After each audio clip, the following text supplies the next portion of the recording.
दोस्तों आप सबको मेरा नमस्कार। ಹಿಂದಿ ಪಾಠಶಾಲಾ में आप सबका स्वागत है। ಸ್ನೇಹಿತರೆ, ಹಿಂದಿಯಲ್ಲಿ ನಾವು ಮಾತಾಡಬೇಕಾದ್ರೆ ಪಾಸ್ಟ್ ಟೆನ್ಸ್ ಅಲ್ಲಿ ಬರೋ ಸೆಂಟೆನ್ಸ್ ಗಳನ್ನ ಹೇಳಬೇಕಾದ್ರೆ ಅಂದ್ರೆ ಆಗಿ ಹೋಗಿರೋ ಕಾಲದಿಂದ ಹೇಳಬೇಕಾದ್ರೆ ನಾವು ಸಾಮಾನ್ಯವಾಗಿ ನೇನ ಯೂಸ್ ಮಾಡ್ತೀವಿ. ಈ ನೇ ಯೂಸ್ ಮಾಡ್ಬೇಕಾದ್ರೆ ಹಲವಾರು ಬಾರಿ ಕೆಲವು ಗೊಂದಲಗಳು ಬರುತ್ತೆ. ಯಾಕೆ ಯೂಸ್ ಮಾಡಬೇಕು, ಎಲ್ಲಿ ಯೂಸ್ ಮಾಡಬೇಕು ಅಂತ ಹೇಳಿ. ಸೊ ಹಾಗಾಗಿ ಇವತ್ತು ಆ ಏನು ಕನ್ಫ್ಯೂಷನ್ಸ್ ಇದೆ ಅದನ್ನ ನಾನು ಇವತ್ತು ಕೆಲವು ಸೆಂಟೆನ್ಸ್ ಗಳನ್ನ ತಗೊಂಡು ಎಕ್ಸಾಂಪಲ್ ಗಳಲ್ಲಿ ನಾನು ನಿಮ್ಗೆ ಎಕ್ಸ್ಪ್ಲೈನ್ ಮಾಡ್ತಾ ಹೋಗ್ತೀನಿ. ಇದೊಂದು ಟ್ರಿಕ್ ಅನ್ನ ಇದು ಗ್ರಾಮರ್ ವಿಡಿಯೋ ಅಲ್ಲ, ಇದೊಂದು ಸ್ಪೋಕನ್ ಹಿಂದಿನಲ್ಲಿ ಅಂದ್ರೆ ಮಾತಾಡೋರಿಗೂ ಇದು ಬೇಕಾಗುತ್ತೆ. ಅಂದ್ರೆ ಎಲ್ಲಿ ಯೂಸ್ ಮಾಡ್ಬೇಕಾ ಬೇಡ್ವಾ ಒಂದು ಗೊಂದಲ ಬಂದಾಗ ಈ ವಿಡಿಯೋ ನೋಡಿದ್ರೆ 100% ನಿಮ್ಮ ಏನು ಕನ್ಫ್ಯೂಷನ್ಸ್ ಇದೆ ಅದು ದೂರ ಆಗುತ್ತೆ.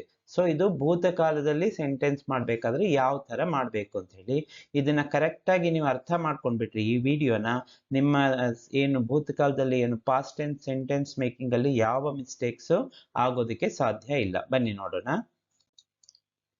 ಈಗ ದೇಖೋ ಅಂತ ಒಂದು ಕ್ರಿಯಾಪದ. ದೇಖ್, ದೇಖೋ, ದೇಖಿಯೇ. ದೇಖ್ ಅಂದ್ರೆ ನೋಡು, ದೇಖೋ, ದೇಖಿಯೇ ಅಂದ್ರೆ ನೋಡಿ, ದೇಖ್ ದೇಖೋ ಅಂದ್ರೆ ನೋಡು ಅಂತ, ದೇಖಿಯೇ ಅಂದ್ರೆ ನೋಡಿ ಅಂತ.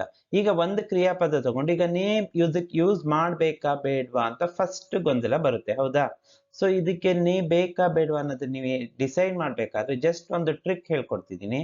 ಏನದು ಟ್ರಿಕ್ ಅಂದ್ರೆ ದೇಖೋ, ಕ್ಯಾ ದೇಖೋ, ಕ್ಯಾ ದೇಖಿಯೇ ಒಂದು ಪ್ರಶ್ನೆ ಮಾಡ್ಕೊಳ್ಳಿ. ಕ್ಯಾ ದೇಖ್ನಾ ಹೇ, ಏನ್ ನೋಡ್ಬೇಕು, ಏನು ಅಂತ ಕೇಳ್ತಿರಲ್ವಾ, ಅಂದ್ರೆ ದೇಖೋ ಕ್ಯಾ ದೇಖೋ ಅಂದ್ರ ಅವಾಗ ಅದಕ್ಕೇನ್ ಆನ್ಸರ್ ಬರುತ್ತಲ್ವಾ. ಆನ್ಸರ್ ಬಂದ್ರೆ ಅಂದ್ರೆ ಬರೋ ತರ ಇದ್ರೆ, ದೇಖೋ ಅಂದ್ರೆ ಏನಾದ್ರೂ ನೋಡೋದಕ್ಕೆ ಇರ್ಲೇಬೇಕಲ್ವಾ, ಅಂದ್ರೆ ಅದಕ್ಕೊಂದು ಆಬ್ಜೆಕ್ಟ್ ಬೇಕಲ್ವಾ. ಸೊ ಅದಕ್ಕೆ ಏನಾದ್ರೂ ಒಂದು ಆಬ್ಜೆಕ್ಟ್ ಇದೆ ಅಂದ್ರೆ ಅಲ್ಲಿ ನೀವು ನೇನ ಯೂಸ್ ಮಾಡಬಹುದು.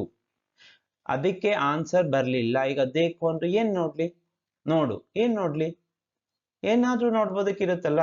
ಹಾಗೆ ಮಾಡು ಅಂದ ಕೂಡಲೇ ಏನ್ ಮಾಡ್ಲಿ, ಮಾಡೋದಕ್ಕೆ ಏನಾದ್ರೂ ಇರುತ್ತಲ್ವಾ. ಹಾಗೆ ಬರಿ, ಏನ್ ಬರೀಲಿ, ಏನಾದ್ರೂ ಬರೆಯೋದಕ್ಕೆ ಇರುತ್ತೆ. ಸೊ ಆ ತರ ಆನ್ಸರ್ಗಳು ಏನಾದ್ರೂ ಬರುತ್ತೆ ಅನ್ನೋ ಪಾಸಿಬಿಲಿಟಿ ಇದ್ರೆ ಸಾಕು ನೇನ ಯೂಸ್ ಮಾಡ್ಬೋದು. ಅಲ್ಲಿ ಇರ್ಲೇಬೇಕು ಅಂತಿಲ್ಲ, ಇರ್ಲೇಬೇಕು ಅಂತೇನಿಲ್ಲ. ಆದ್ರೆ ಆ ತರ ಪಾಸಿಬಿಲಿಟಿ ಇದೆ. ಈಗ ನೋಡಿ, ಮೈನೆ ಘರ್ ದೇಖಾ, ದೇಖಾ ಕ್ಯಾ ದೇಖಾ, ಏನ್ ನೋಡ್ದೆ, ಘರ್ ದೇಖಾ, ಘರ್. ಸೊ ಅಲ್ಲಿ ಆನ್ಸರ್ ಬಂತು. ಸೊ ನೇನನ್ನ ಯೂಸ್ ಮಾಡಬಹುದು. ಸೊ ಇದನ್ನೊಂದು ಟ್ರಿಕ್ ಅನ್ನ ನೆನ್ಪಿಟ್ಕೊಂಡ್ರೆ 100% ನೀವೇನ್ ಮಾಡ್ಬೋದು, ನೇನ ಯೂಸ್ ಮಾಡೋದನ್ನ ಕಲಿಬಹುದು, ಈಸಿಯಾಗಿ ಕಲಿಬಹುದು. ಮತ್ತೆ ಒಂದ್ಸಲ ನೇ ಯೂಸ್ ಮಾಡಿದ್ರೆ ಅಲ್ಲಿ ಏನ್ ಬರುತ್ತೆ, ಮೈ, ಹಮ್, ತು, ತುಮ್, ಆಪ್ ಏನಾದ್ರೂ ಬರ್ಲಿ ಅದಕ್ಕೂ ಇದಕ್ಕೂ ಸೆಂಟೆನ್ಸ್ ಎಂಡ್ ಆಗೋದಕ್ಕೂ ಅದಕ್ಕೂ ಸಂಬಂಧ ಇಲ್ಲ. ನೀವು ಭೂತಕಾಲದಲ್ಲಿ ಸೆಂಟೆನ್ಸ್ ಮಾಡೋದು ವೆರಿ ಈಸಿ ಆಗ್ಬಿಡುತ್ತೆ. ಓಕೆ, ಎಕ್ಸಾಂಪಲ್ ಅಲ್ಲಿ ಈಗ ನಾನು ನಿಮ್ಗೆ ಎಕ್ಸ್ಪ್ಲೇನ್ ಮಾಡ್ತಾ ಹೋಗ್ತೀನಿ.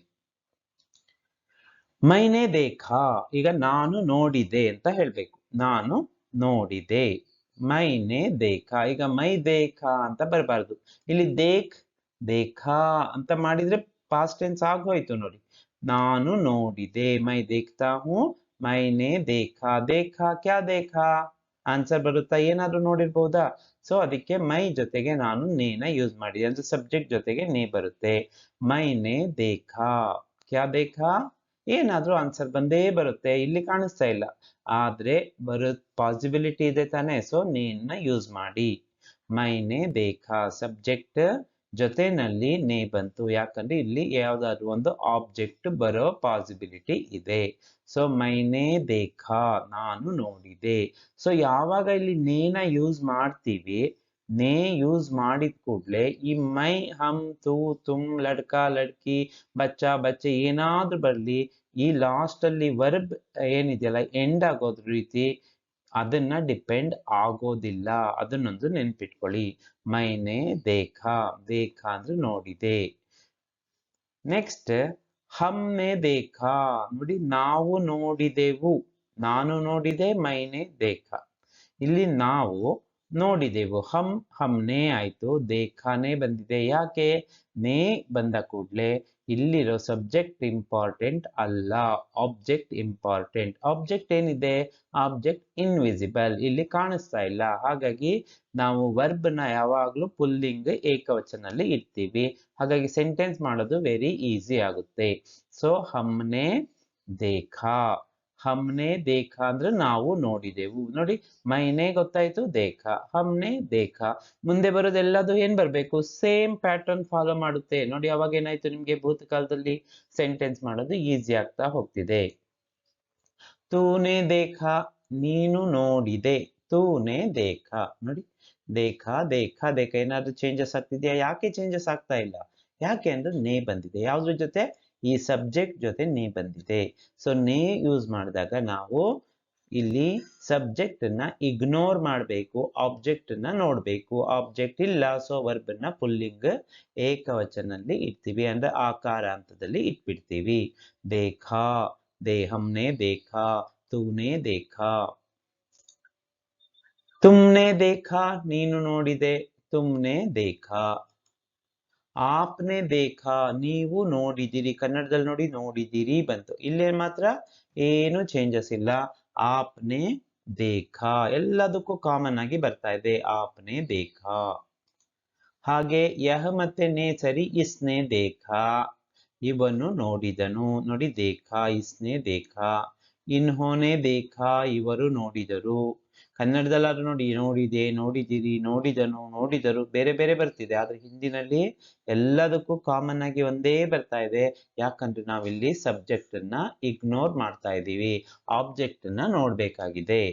ಆಬ್ಜೆಕ್ಟ್ ಇಲ್ಲ ಅಂದ್ರೆ ಪುಲ್ಲಿಂಗ್ ಏಕವಚನ, ಅಂದ್ರೆ ಆಕಾರ ಹಂತದಲ್ಲಿ ಕ್ರಿಯಾನ ಇಟ್ಬಿಡ್ತೀವಿ. ಇನ್ಹೋನೆ ದೇಖಾ. ಉಸ್ನೆ ದೇಖಾ, ಅವನು ನೋಡಿದನು. ಅವರು ನೋಡಿದರು, ಉನ್ಹೋನೆ ದೇಖಾ. ಅವರು ನೋಡಿದರು, ಉನ್ಹೋನೆ ದೇಖಾ. ಯಾರು ನೋಡಿದರು? ಕೌನ್ ಮತ್ತೆ ನೇ. ಕಿಸ್ನೆ ದೇಖಾ, ಯಾರು ನೋಡಿದರು? ಕಿಸ್ನೆ ದೇಖಾ. ಎಲ್ಲದಕ್ಕೂ ಸಿಂಪಲ್ ಆಗಿ ನೀವೇನ್ ಮಾಡಿ, ಮೈನೆ, ಹಮ್ನೆ, ತೂನೆ, ತುಮ್ನೆ, ಆಪ್ನೆ, ಇಸ್ನೆ, ಇನ್ಹೋನೆ, ಉಸ್ನೆ, ಉನ್ಹೋನೆ ಇದನ್ನ ಕಲ್ತ್ಕೊಂಡ್ರೆ ಇಲ್ಲಿ ಯಾವ ಕ್ರಿಯಾಪದ ಬೇಕಾದ್ರೂ ಹಾಕಿ, ದೇಖಾ, ಗಾಯ, ಸುನ, ಪಢ, ಲಿಖ ಎಲ್ಲದಕ್ಕೂ ಒಂದೇ ತರ ಬರುತ್ತೆ. ಅಷ್ಟು ಸೆಂಟೆನ್ಸ್ ಗಳನ್ನ ನೀವು ಪಾಸ್ಟ್ ಟೆನ್ಸ್ ಅಲ್ಲಿ ಪ್ರಾಕ್ಟೀಸ್ ಮಾಡಬಹುದು.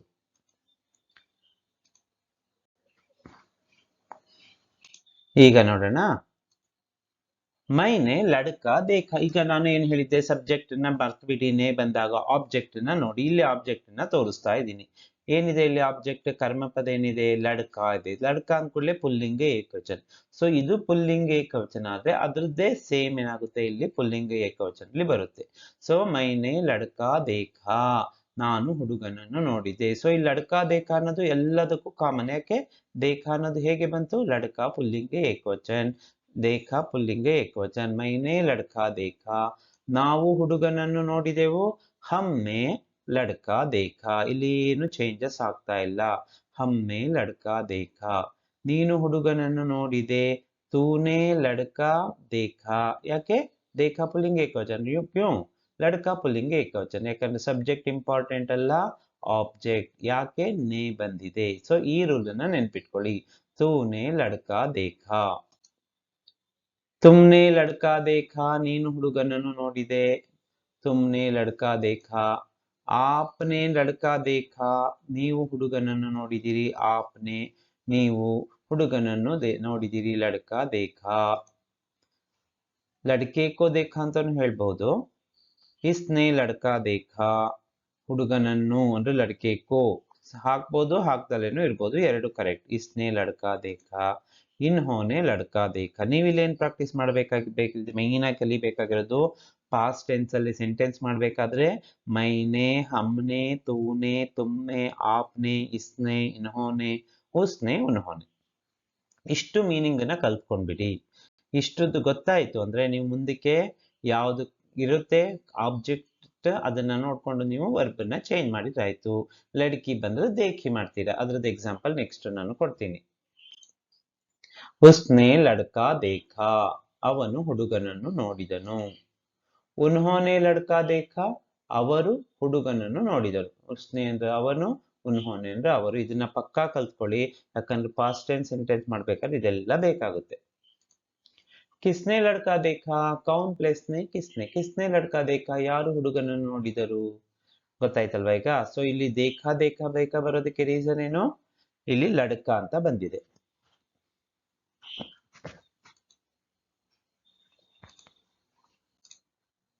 ಎಸ್, ಈಗ ನೋಡೋಣ. ಲಡ್ಕಿ ಆಬ್ಜೆಕ್ಟ್ ಅನ್ನ ಚೇಂಜ್ ಮಾಡಿ, ಆಬ್ಜೆಕ್ಟ್ ಚೇಂಜ್ ಮಾಡಿದ್ರೆ ವರ್ಕ್ ಚೇಂಜ್ ಆಗುತ್ತೆ. ಯಾಕೆ? ನೇ ಬಂದಿದೆ, ನೇ ಬಂದಾಗ ಏನಾಯ್ತು? ಸಬ್ಜೆಕ್ಟ್ ಅನ್ನ ನಾವು ಬಿಡಬೇಕು, ನೆಗ್ಲೆಕ್ಟ್ ಮಾಡಬೇಕು ಅಥವಾ ಇಗ್ನೋರ್ ಮಾಡಬೇಕು. ಸಬ್ಜೆಕ್ಟ್ ಇಲ್ಲಿ ಇಂಪಾರ್ಟೆಂಟ್ ಅಲ್ಲ, ಆಬ್ಜೆಕ್ಟ್ ಇಂಪಾರ್ಟೆಂಟ್. ಆಬ್ಜೆಕ್ಟ್ ಏನಿದೆ? ಲಡ್ಕಿ ಬಂದಿದೆ. ಲಡ್ಕಿ ಸ್ತ್ರೀಲಿಂಗ ಏಕವಚನ ದೇಖಿ, ಲಡ್ಕಿ ದೇಖಿ. ಮೈನೆ ಲಡ್ಕಿ ದೇಖಿ, ನಾನು ಹುಡುಗಿಯನ್ನು ನೋಡಿದೆ. ಹಾಗೆ ಹಮ್ನೆ ಲಡ್ಕಿ ದೇಖಿ, ನಾವು ಹುಡುಗಿಯನ್ನು ನೋಡಿದೆವು. ನೋಡಿ, ಹಮ್ನೆ ನಾವು, ಲಡ್ಕಿ ದೇಖಿ. ತೂನೆ ಲಡ್ಕಿ ದೇಖಿ. ಏನಾದ್ರು ಚೇಂಜಸ್ ಆಗ್ತಾ ಇದೆಯಾ? ಇಲ್ಲ. ಇಲ್ಲಿ ಬೇರೆ ಯಾವುದೇ ವರ್ಬ್ ಅನ್ನು ಬೇಕಾದ್ರೂ ಹಾಕಿ ಅದೇ ತರ ಇರುತ್ತೆ. ಇಲ್ಲಿ ಲಡ್ಕಿ ದೇಖಿ, ಹಾಗೆ ಲಡ್ಕಿಯಾ ದೇಖಿ, ಲಡ್ಕೆ ದೇಖೆ, ಆ ತರ ಚೇಂಜ್ ಆಗ್ತಾ ಹೋಗುತ್ತೆ. ಘರ್ ದೇಖಾ, ತುಮ್ನೆ ಲಡ್ಕಿ ದೇಖಿ, ನೀನು ಹುಡುಗಿಯನ್ನು ನೋಡಿದೆ. ಆಪ್ನೆ ಲಡ್ಕಿ ದೇಖಿ, ನೀವು ಹುಡುಗಿಯನ್ನು ನೋಡಿದಿರಿ.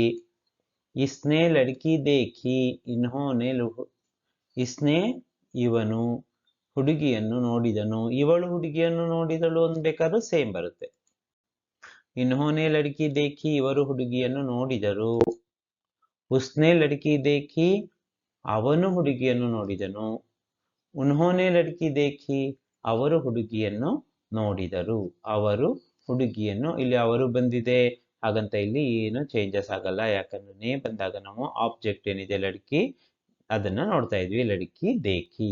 ಸೊ ಈ ತರ ನೀವು ಇದನ್ನು ಇಲ್ಲಿ ನೀವು ಇಂಪಾರ್ಟೆಂಟ್ ಆಗಿ ಪ್ರಾಕ್ಟೀಸ್ ಮಾಡ್ಬೇಕಾಗಿರೋದು ಏನು ಅಂದ್ರೆ, ನಾವು ಪಾಸ್ಟ್ ಟೆನ್ಸ್ ಅಲ್ಲಿ ನೇನ ಯಾವಾಗ ಯೂಸ್ ಮಾಡ್ಬೇಕು ಅನ್ನೋದನ್ನ ಒಂದು ಕಲಿಬೇಕು. ಯಾವಾಗ ಆ ಕ್ರಿಯಾಪದ ಇರುತ್ತಲ್ವಾ ಅದ್ರ ಮೇಲೆ ಒಂದು ಪ್ರಶ್ನೆ ಮಾಡ್ಕೊಳ್ಳಿ. ದೇಖಾ ಇದ್ರೆ ಕ್ಯಾ ದೇಖಾ, ಸುನಾ ಇದ್ರೆ ಕ್ಯಾ ಸುನಾ. ಆನ್ಸರ್ ಬರುತ್ತಾ? ನೇ ಯೂಸ್ ಮಾಡಿ. ಆನ್ಸರ್ ಬರ್ಲಿಲ್ವಾ? ಫಾರ್ ಎಕ್ಸಾಂಪಲ್, ಮೈ ಸೋಯಾ, ಕ್ಯಾ ಸೋಯಾ, ಏನ್ ಮಲಗ್ದೆ? ಕ್ವೆಶ್ಚನ್ ಬರಲ್ಲ, ಕ್ವೆಶ್ಚನ್ಗೆ ಆನ್ಸರೇ ಇಲ್ಲ, ಸೊ ನೇ ಬರ್ಬಾರ್ದು. ಮೈ ಉಠಿ, ಕ್ಯಾ ಉಠಿ, ಆನ್ಸರ್ ಬರುತ್ತಾ? ಬರಲ್ಲ, ಸೊ ಅವಾಗ ನೇ ಬರಬಾರ್ದು. ಮೈನೆ ಊಟ ಬರಲ್ಲ, ಮೈ ಸೋಯಾ ಬರುತ್ತೆ, ಮೈನೆ ಸೋಯಾ ಬರೋದಿಲ್ಲ. ಸೊ ಈ ತರ ಪ್ರಾಕ್ಟೀಸ್ ಮಾಡಿ. ಓಕೆ. ಕಿಸ್ನೆ ಲಡ್ಕಿ ದೇಖಿ, ಯಾರು ಹುಡುಗಿಯನ್ನು ನೋಡಿದರು? ನೋಡಿ, ಕಿಸ್ನೆ ಲಡ್ಕಿ ದೇಖಿ. ಸೊ ಈ ವಿಡಿಯೋ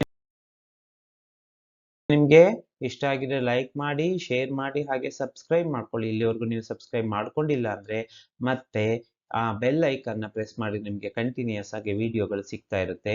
ಸೊ ಪಾಸ್ಟ್ ಟೆನ್ಸ್ ತುಂಬಾ ಇಂಪಾರ್ಟೆಂಟ್, ಇದನ್ನ ಸರಿ ಪ್ರಾಕ್ಟೀಸ್ ಮಾಡ್ಕೊಳ್ಳಿ. ಪ್ರೆಸೆಂಟ್ ಟೆನ್ಸ್, ಫ್ಯೂಚರ್ ಟೆನ್ಸ್ ಬೇಕಾದಷ್ಟು ವಿಡಿಯೋಗಳು ಇದೆ ನನ್ನ ಯೂಟ್ಯೂಬ್ ಚಾನಲ್ ಅಲ್ಲಿ. ಸೊ ಅದನ್ನ ಪ್ರಾಕ್ಟೀಸ್ ಮಾಡಿದ್ರೆ ಖಂಡಿತವಾಗ್ಲೂ ನೀವು ಹಿಂದಿಯಲ್ಲಿ ಮಾತಾಡ್ಬೋದು. ಸುನ್ನೆ ಕೆ ಲಿಯೆ ಆಪ್ ಸಬ್ಕೋ ಧನ್ಯವಾದ.